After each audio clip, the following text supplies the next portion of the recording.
പിന്നെ ഒരു കാര്യമുണ്ടേ, ഇങ്ങനത്തെ ആൾ വാച്ച് ശ്രദ്ധിച്ചിട്ടുണ്ടാവും, എല്ലാവർക്കും അറിയുന്ന വാച്ച് തന്നെ ആയിരിക്കും, കാസിയോൻ്റെ ഇത് അലാം ക്രോണോ.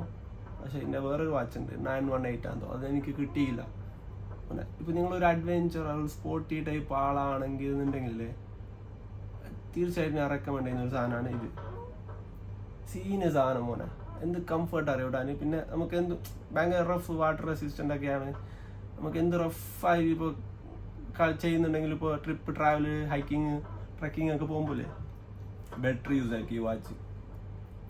സീന് സാധനം. ഞാൻ ഇത് ഉപയോഗിച്ചിട്ട് പറയുന്നത് കേട്ടോ. കാസിയോൻ്റെ വാച്ച് പൊതുവേ പറയേണ്ട ആവശ്യമില്ല, എല്ലാവർക്കും ഇത് ഉപയോഗിക്കുന്ന ആൾക്കൊക്കെ അറിയാം. അപ്പോൾ ഇതൊന്ന് ട്രൈ ആക്കി നോക്കി. സ്മാർട്ട് വാച്ചിനേക്കാളും ബെറ്റർ ആയിരിക്കും തോന്നുന്നു. അതാകുമ്പോൾ കുറച്ച് മെയിൻറ്റെയിൻ ആക്കണം. ഇത് നമുക്ക് റഫ് യൂസ് എത്ര ആണെങ്കിൽ റഫ് യൂസ് ആക്കാം, നല്ല കംഫർട്ടാണ്. കുറച്ച് സൈസാണ് സൈസ് ചെറുതാണ്, എന്നാലും ബെറ്ററാണ്. എനിക്ക് ഭയങ്കര സാറ്റിസ്ഫൈ ആയിട്ടാ. അതിൻ്റെ വേറൊരു മോഡലുണ്ട് 916, ഏറ്റവും പോപ്പുലർ ആയ ഒരു ഐറ്റം. പക്ഷെ അത് കിട്ടുന്നില്ല, മാർക്കറ്റിൽ അവൈലബിൾ അല്ല. കിട്ടിയാൽ അത് തീർച്ചയായിട്ടും വാങ്ങും. ചെറിയ പൈസയേ ഉള്ളൂ ഇതിനൊക്കെ. അപ്പോൾ ചീപ്പ് ആൻഡ് ബെസ്റ്റ് ആയിരിക്കും ഈ സാധനം.